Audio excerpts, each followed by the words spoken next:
मेरी भाभी बहुत ही खूबसूरत थी। पर जिस दिन मेरी भाभी नहा धोकर नए कपड़े पहनकर तैयार होती, मेरा भाई उन्हें अपने कमरे में ना आने देता। पूरी रात भाभी को कमरे के बाहर खड़ा कर देता था। एक दिन मैंने भाभी से पूछा तो कहने लगी कि इसी दिन खुद देख लेना। भाभी के इस अजीबोगरीब जवाब पर मैं बहुत हैरान हो गई। यह रात जानने के लिए एक दिन मैं नहा कर भाभी के कपड़े पहनकर कमरे में चली गई।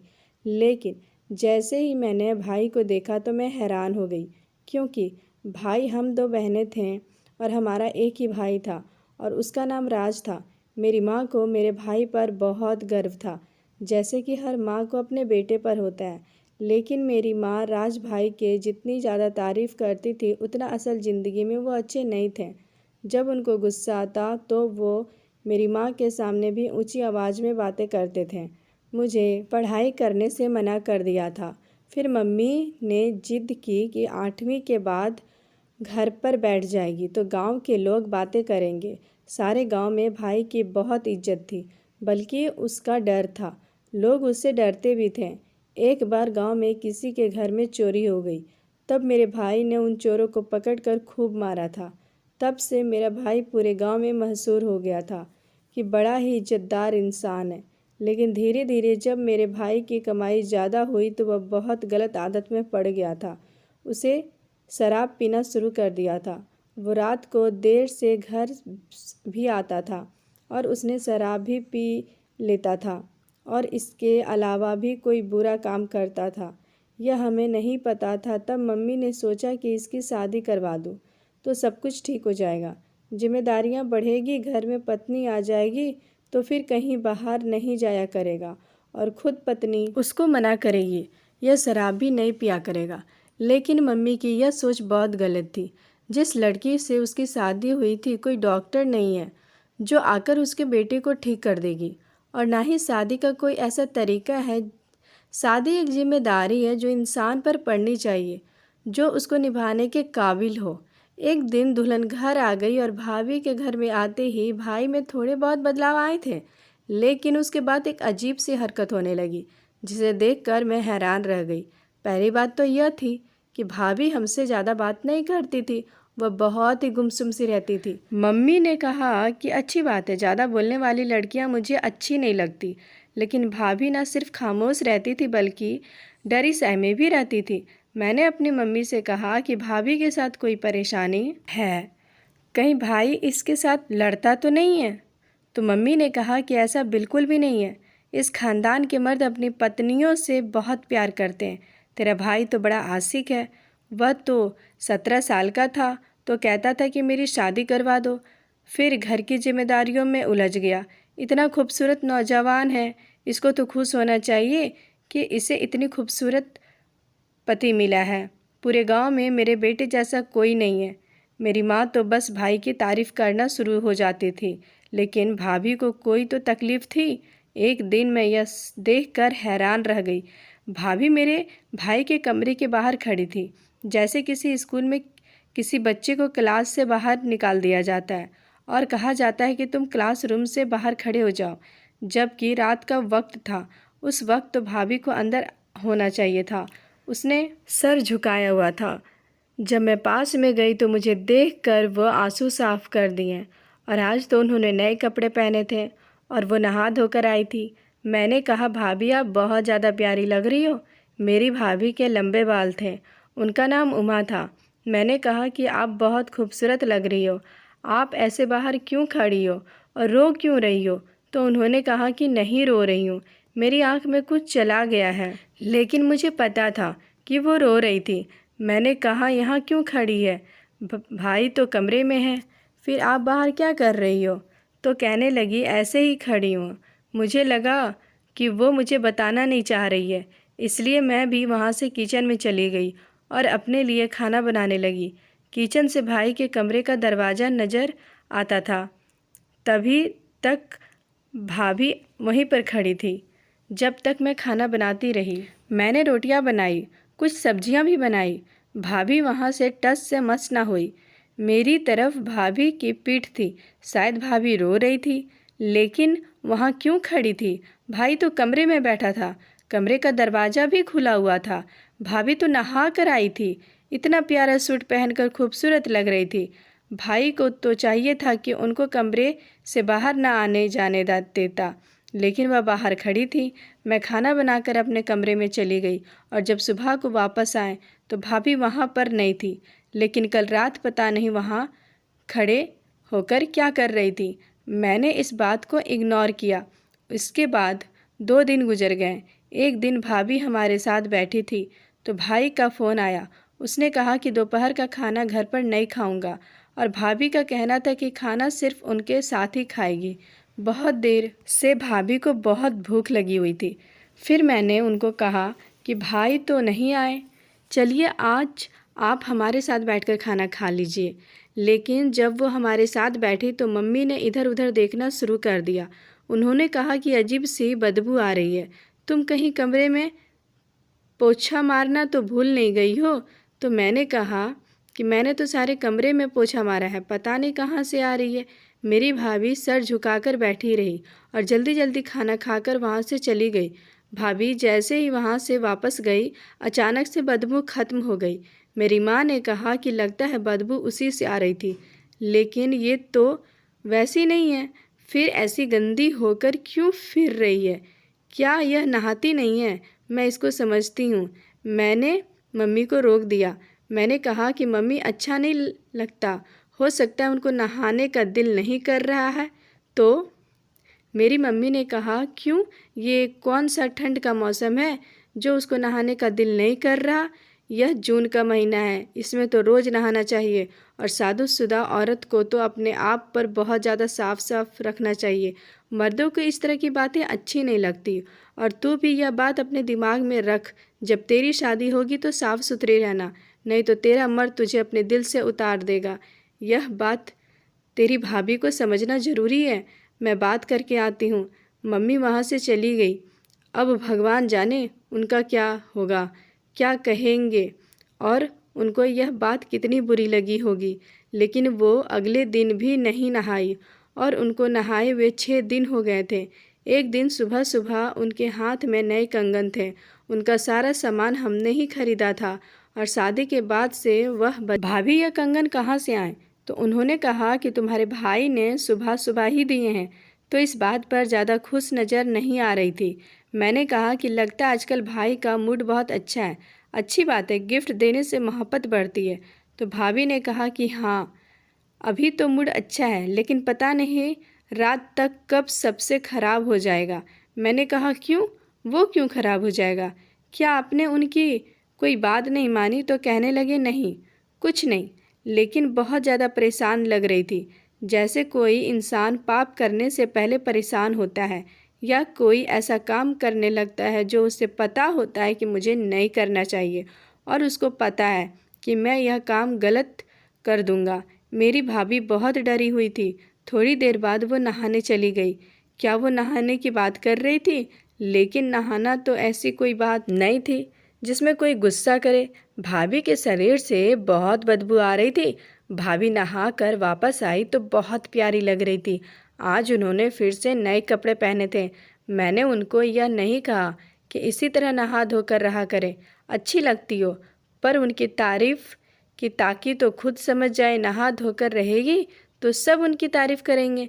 लेकिन जब भाई घर आए तो फिर से एक मंजर देखकर मैं हैरान रह गई। भाई घर पर आ चुके थे और मेरी भाभी फिर से दरवाजे के बाहर ही खड़ी थी। इस बार तो वो तेज तेज रो रही थी। मैंने कहा क्या हुआ भाभी? उन्होंने मुझे चुप रहने का इशारा किया कि जाओ, नहीं तो तुम्हारा भाई सुन लेगा। मैंने कहा कि क्या, क्यों क्यों रो रही हो और क्यों कमरे के बाहर खड़ी हो? वो कहने लगी तुम भी एक दिन समझ जाओगी। भाभी कहने लगी ये सब कुछ क्यों होता है और यह मेरे साथ क्यों हो रहा है? इतना कह के भाभी ने रोना शुरू कर दिया। मैंने भाभी का हाथ पकड़ा और उनको एक तरफ ले गई। मैंने कहा क्या बात है, मुझे पूरी बात बताइए। तो वो कहने लगी तुम्हें पता है तुम्हारा भाई शराब पीता है। मैंने कहा कि हाँ हमें पता है, लेकिन मम्मी कहती थी कि शादी हो जाएगी तो यह सब कुछ छोड़ देगा। मेरी भाभी ने कहा कि क्यों छोड़ देगा, कैसे छोड़ देगा? उसने यह सब कुछ नहीं छोड़ा। मैंने कहा कि ठीक है, अगर वह शराब पीते हैं, लेकिन उस बात से क्या मतलब है कि आप यहाँ क्यों खड़ी हैं? उन्होंने आपको बाहर निकाला है? तो कहने लगी, मुझे नहीं पता, मुझे कुछ नहीं पता, मुझे छोड़ दो, मुझे वहीं पर खड़ा रहने दो। मुझे तो यह बात समझ नहीं आ रही थी। थोड़े दिनों के बाद फिर से भाभी ने नहाना छोड़ दिया। उनके शरीर से फिर से बदबू आने लगी। वो भी बहुत ज़्यादा गर्मी का मौसम था। कोई भी इंसान अगर 5 से 6 दिन तक नहीं नहाएगा तो उसके साथ यही होगा। जब भाभी मम्मी के पास आकर बैठ जाती तो मम्मी नाक पर हाथ रख लेती थी या अपना दुपट्टा। मैंने मम्मी को इशारा किया ऐसा ना करें, तो मम्मी कहती, आखिर इसको नहाने में क्या तकलीफ़ है, यह क्यों नहीं नहाती? क्या इसकी माँ ने इसको कुछ समझा के नहीं भेजा है? लेकिन भाभी बहुत ज़्यादा परेशान भी रहती थी और शर्मिंदा भी नज़र आती थी। एक दिन भाभी नहाई और फिर से दरवाजे के आगे खड़ी हो गई, लेकिन जिस दिन वो नहीं नहाती थी उस दिन भाई का मूड बहुत अच्छा रहता था। उनके लिए गिफ्ट भी ले आया करता था। कभी कभी रात को उनके लिए बिरयानी भी ले आया करते थे, क्योंकि घर में दाल रखी होती थी और भाभी ने कहा कि दाल खाने का मन नहीं है। इतने नखरे तो उनके उठाते थे। फिर ऐसा क्यों कर रहे थे कि जब भी वो नए कपड़े पहनकर नहा धोकर साफ़ सुथरी हो जाती थी तो उनको कमरे से बाहर निकाल देते थे। इन सारी बातों का क्या मतलब था? मम्मी तो कहती थी कि मर्द को साफ़ सुथरी औरत अच्छी लगती है, जिसके शरीर से बदबू आ रही हो, उसने अच्छे से बाल ना बनाए हो और नया सूट पहना हुआ था। मेरी भाभी बहुत ही खूबसूरत थी। उनका रंग गोरा था, उन पर हर कलर बहुत अच्छा लगता था। लेकिन ये क्या चक्कर था, जिस दिन भाभी बहुत ज़्यादा खूबसूरत और साफ़ सुथरी नज़र आती थी उस दिन भाई उनसे झगड़ा करके उन्हें कमरे से बाहर निकाल देते थे, और जिस दिन भाभी के शरीर से गंदी बदबू आ रही होती है उस दिन भाई उनके सारे नखरे उठाते थे, उनके लिए गिफ्ट लेकर भी आया करते थे। अब मुझे कुछ न कुछ तो करना ही था, लेकिन मुझे शक हो गया था कि इस घर में यह सब कुछ क्या हो रहा है। मेरे भाई किस किस्म के इंसान थे? जब मैंने एक दिन ज़बरदस्ती भाभी से पूछा तो कहने लगी, तुम्हें सब पता चल जाएगा। और एक दिन मुझे सच जानने के लिए मौका भी मिल गया। सुबह सुबह अचानक से भाभी अपने मायके चली गई। उनके घर से कॉल आई थी तो उनके पापा की तबीयत खराब थी। मेरी मम्मी भी घर पर नहीं थी, अपनी किसी सहेली के घर गई थी। मुझे मेरी भाभी ने कहा कि तुम्हारा भाई फ़ोन नहीं उठा रहा, जब वो आए तो उनको बता देना कि मेरे पापा की तबीयत ख़राब है, इसलिए मैं मायके गई हूँ, नहीं तो वो मुझे डांटेंगे। मैंने कहा, क्यों डांटेंगे? क्या आपने मायके जाना बुरी बात है? क्या आप अपने मायके नहीं जा सकती? तो उन्होंने कहा कि बिना बताए तो नहीं जा सकती ना। मैंने कहा कि मैं हूँ ना, भाई को बता दूँगी, आप आराम से जाइए। भाभी जल्दी से अपना फ़ोन घर पर ही भूल गई। उनके पापा की तबीयत खराब थी, बाप बेटी का मामला था। लेकिन आज मेरे दिमाग में एक आइडिया सूझा था और मैंने सोच लिया था कि मुझे क्या करना है। भाई घर आया तो सीधे कमरे में चला गया। कमरे के दरवाजे के बाहर पर्दा तो रहता ही था, नया शादीशुदा जोड़ा था, इसलिए मम्मी ने कहा कि अगर दरवाज़ा खुला भी हो तो पर्दा गिराया करो, क्योंकि गर्मी की वजह से दरवाज़ा बंद नहीं करते थे, तो दरवाजे पर पर्दा ज़रूरी डाल के रख देते थे। क्योंकि मम्मी कहती थी घर में जवान बहन है, अच्छा नहीं लगता है कि भाई कमरे में चला गया और वहाँ से आवाज़ आने लगा, मेरे लिए पानी लेकर आओ। मैं जल्दी जल्दी नहा धोकर भाभी के कपड़े पहनकर पर्दे के आगे खड़ी हो गई। जिस तरह खड़ी हो गई, भाई को सिर्फ मेरे पाँव ही नज़र आ रहे थे। मैंने चप्पल भी भाभी की ही पहनी थी। मैं भाभी की तरह बहुत खूबसूरत थी, मेरा रंग भी भाभी जैसा ही था। जब मैं वहाँ पर खड़ी हुई तो भाई ने देख लिया कि मैं बाहर खड़ी हूँ। उसके बाद मेरा भाई अजीबोगरीब किस्म की बातें करने लगा। मुझे पहले तो समझ नहीं आ रही थी, पर जब समझ आई तो मेरे कदमों तले से ज़मीन निकल गई। मेरे भाई ने कहा, अच्छा तो आज फिर से नहाई है? अच्छा तो मुझे एक बात बता कि तो बहुत अच्छी है, बड़ी खूबसूरत है, नहाएगी नहीं तो मैली हो जाएगी, तेरे हाथ पाँव काले हो जाएंगे, इसलिए तू रोज़ रोज़ नहा कर आती है और कोई चीज़ उठाकर मेरे पैरों की तरफ फेंक दी। अब क्या भूत बनकर खड़ी है? तुझे तेरी औकात याद आ गई।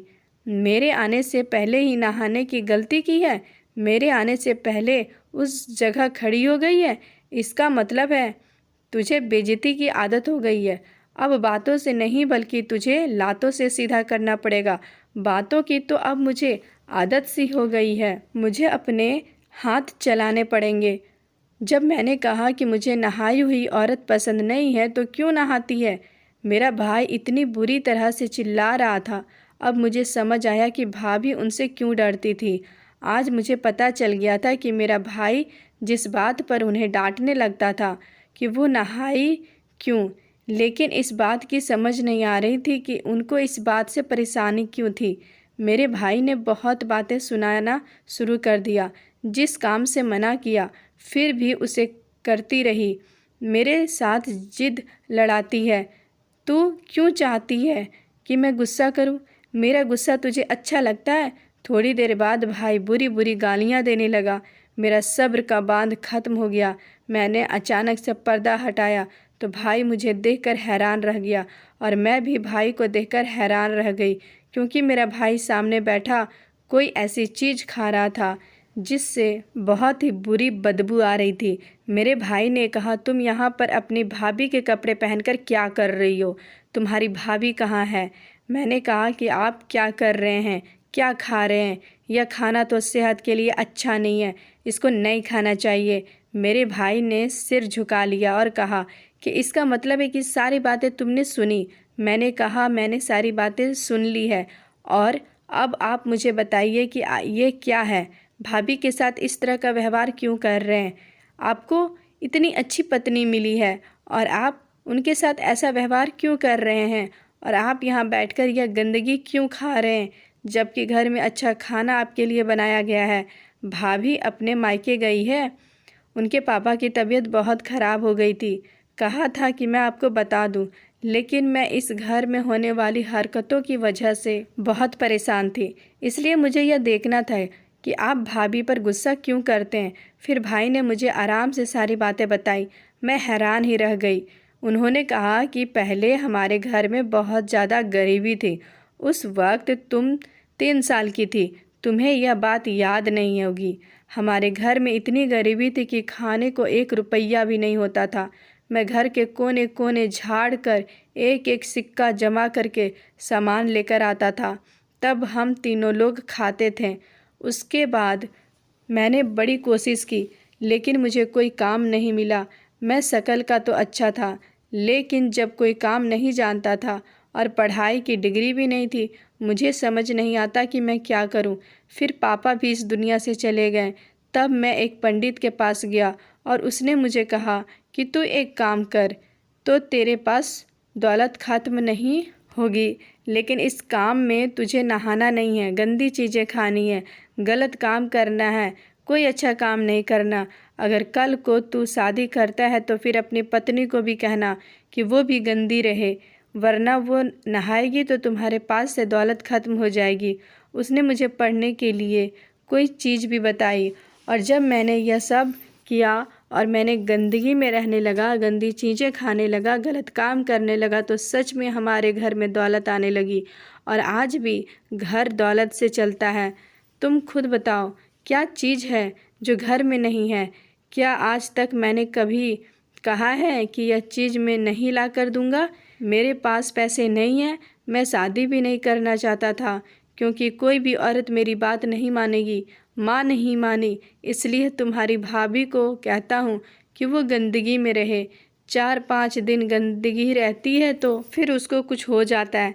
जिद करती है कि मैं प्रार्थना करना नहीं छोड़ सकती, और जाकर नहा लेती है। इसलिए जिस दिन भी वो नहा धोकर साफ़ सुथरे कपड़े पहनती है, मेरा उससे झगड़ा हो जाता है। मैं गुस्से से उस कमरे से बाहर निकाल देता हूँ, क्योंकि अगर वो इस तरह सफाई में रहने लगी तो मेरी दौलत आना बंद हो जाएगी। मेरे भाई ने अपना सिर पकड़ लिया और मैंने भी अपना सर पकड़ लिया। मैंने अपने भाई को कहा कि आप किस तरह की बातों में पड़े हैं? आपको यह गलत बात किसने कही? आप मेहनत करते हैं, इसलिए आपको पैसे मिलते हैं। भगवान ने सबका पेट भरने का वादा किया है। जो मेहनत करता है भगवान उससे खुश होता है। आप यह बहुत गलत कर रहे हैं भाई, आपको इसकी सज़ा मिलेगी। जो भी आपके पास है वो भी चला जाएगा। आप यह सब कुछ करना छोड़ दें, यह गंदी चीज़ें ना खाएं। मैंने यह बहुत चीज़ उठाकर कूड़े में फेंक दी और भाई को समझाया। भाई ने कहा, अगर फिर से हम गरीब हो गए तो तुम और तुम्हारी भाभी ही जानना, और वो माँ बनने वाली है। उसने मुझे यह बात सुबह ही बताई है। मैंने कहा, कुछ नहीं होगा, भगवान हमारे साथ है। भाई ने कहा कि तुम्हारी पढ़ाई के खर्चे हैं, मुझे तुम्हारी शादी भी करनी है। मैंने कहा कि आप भगवान पर भरोसा करें, अभी से सब कुछ छोड़ दें और फिर भगवान से माफ़ी मांगें। मैंने भाई को अपनी कसम दे दी। मैं उनकी छोटी बहन थी, वो मुझे बहुत प्यार करते थे। उसने मेरी बात मान ली। वो नहा धोकर साफ़ हो गए। जब भाभी वापस आई तो उन्हें बिस्तर पर बैठा देख मेरी भाभी यह देखकर हैरान रह गई। जैसे ही वह घर पर पैर रख रही थी तो उन्होंने मेरी तरफ देखा। मैंने हाँ में सिर हिलाया कि अब सब कुछ ठीक हो जाएगा। मेरे भाई ने इस तरह के सारे काम करना छोड़ दिया। मेरी भाभी भी खुश थी, हमारे घर का माहौल भी ठीक हो गया था। और फिर एक दिन हमें यह खबर मिली कि जिस आदमी के पास मेरे भाई ने गाड़ियों की पार्टनरशिप की हुई थी, वो आदमी हमेशा के लिए बाहर जा रहा था, क्योंकि उसको अच्छी नौकरी मिल गई थी और वह चाहता था कि मेरा भाई पूरा का पूरा बिजनेस खुद ही संभाले। यानी मेरा भाई इस कारोबार का मालिक बन गया था, क्योंकि वो आदमी वैसे भी बहुत अमीर था। उसे थोड़े से प्रॉपर्टी की ज़रूरत नहीं थी। इसका मतलब कि हमें फ़ायदा ही हुआ। मेरे भाई ने कहा कि मैंने मान लिया, भगवान मेहनत का फल सबको देता है। मैंने भगवान से माफ़ी मांगी और अब हमेशा साफ सुथरा रहने लगा। हम भी इस बात से खुश थे कि भाई सीधे रास्ते पर आ गए और इस घर में बहुत अच्छी कमाई आ रही थी। भाभी ने भी खुशखबरी सुना दी थी, सब कुछ ठीक हो गया था। लेकिन मैं आज भी सोचती हूँ कि मेरे भाई को जिसने इस तरह का पाठ पढ़ाया था वह भी बहुत बुरा इंसान था, क्योंकि यह तो सच है कि जिस तरह के काम होते हैं और जिस तरह के कामों की ये गंदगी में रहना होता है, गंदी चीज़ें खानी होती है और मुसीबत पड़ने पर लोग इस तरह के काम तो करते हैं, लेकिन उससे कुछ भी असर नहीं होता। भाई के पास अगर दौलत आ रही थी तो वो उसकी मेहनत का फल था, लेकिन उसने उसे इस बात से जोड़ दिया था कि मैं यह काम कर रहा हूँ इसलिए मेरे पास दौलत आती है। ऐसा मेरा भाई कहता था। तुमने वक्त पर मेरी आंखें खोल दी थी। मुझे इस बात की सज़ा ज़रूर मिलनी चाहिए। अभी भगवान की कृपा है, हमारे घर में सब कुछ ठीक है। और आखिर में मैं यही कहना चाहती हूँ कि इस तरह के काम करके अपने ऊपर पाप जमा ना करें, क्योंकि भगवान के सिवा कोई आपको कुछ नहीं दे सकता। तो दोस्तों, यह थी हमारी आज की कहानी। अगर आपको कहानी पसंद लगी तो चैनल को सब्सक्राइब और वीडियो को लाइक कर ज़रूर करें। धन्यवाद दोस्तों। कल मिलते हैं एक नई कहानी के साथ। तब तक अपना ख्याल रखिएगा।